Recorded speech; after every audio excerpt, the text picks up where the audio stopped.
Welcome into the Toledo Bassmaster Studios. The third Elite Series event of the season at Toledo Bend is in the books.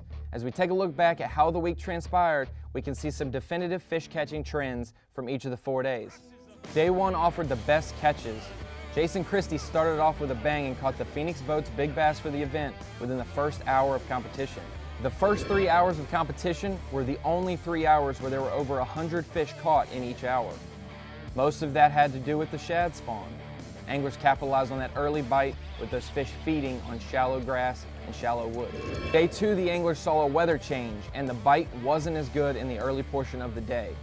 But later in the day, the sight fishing got good as it slicked off and the calm waters allowed anglers to see those spawning fish. Kelly Jordan caught a 7-pound, 13-ounce fish, which was the biggest bass on day 2.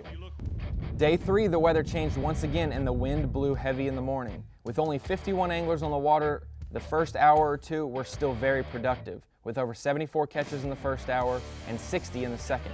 John Murray boated his big bass on the third day, a 7-pound, 10-ounce monster, fishing offshore with a crankbait. As we make it to day 4, the top 12 anglers started off fast with a shad spawn. We saw Brandon Polinick load the boat with numerous fish within the first 45 minutes of the day.